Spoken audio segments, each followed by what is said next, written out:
नमस्कार, मी बालाजी सूर्यवंशी तळणीकर. आज 6 जून छत्रपती शिवाजी महाराजांचा राज्याभिषेक दिन.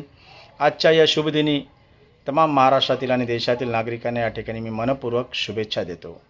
आई जिजाऊ आणि शहाजीराजे यांच्या संकल्पनेतून स्वराज्य स्थापन करण्याची शपथ अवघ्या वयाच्या 14 वर्षी छत्रपती शिवाजी महाराज यांनी रायरेश्वराच्या मंदिरामध्ये घेतली आणि 18 पगड जातीचे मावळे सोबत घेऊन या ठिकाणी स्वराज्य स्थापनेसाठी वेगवेगळ्या मोहिमेमध्ये छत्रपती शिवाजी महाराजांनी त्या ठिकाणी स्वतः पुढाकार घेऊन मोहिमा फतेह केल्या. या देशावर, या देशाच्या मातीवर, या देशाच्या मंदिरांवर, या देशाच्या महिलांवर परकीय आक्रमण फार मोठ्या प्रमाणात होतं. परकीय आक्रमण आणि जुलूम आणि वसुली या ठिकाणी फार मोठ्या प्रमाणात असल्यामुळे या देशामध्ये स्वातंत्र्याचा भास किंवा स्वातंत्र्याचे जीवन कोण्याही नागरिकांना नव्हतं. म्हणून आई जिजाऊंनी निश्चय केला की आज छत्रपती शिवाजी महाराजांच्या माध्यमातून या देशातील जुलमी राजवट ही हाणून पाडायची.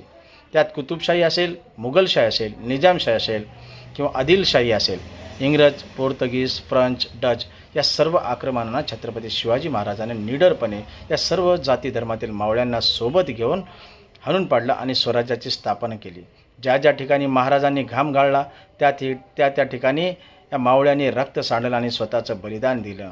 आणि आजच्या 6 जून 1674 रोजी 32 मन सोळ्याच्या सिंहासनावर छत्रपती शिवाजी महाराज राजामधून राज्याभिषेक झाला. कारण छत्रपती शिवाजी महाराजांनी त्या काळामध्ये राज्याभिषेक होण्याच्या पूर्वी घोडदळ स्थापन केलं, पायदळ स्थापन केलं, या देशातले मंदिरे सुरक्षित केली, या देशाचे सीमा सुरक्षित केल्या, या देशातील महिलांना त्या ठिकाणी संरक्षण दिलं.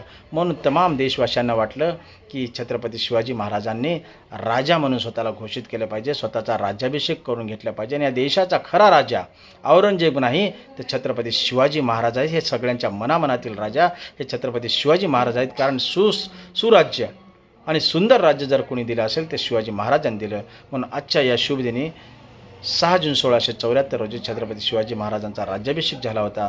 आजच्या या दिनी मी सर्व देश बांधवांना या ठिकाणी मनपूर्वक शुभेच्छा देतो. जय हिंद, जय महाराष्ट्र, जय जिजाऊ, जय शिवराय.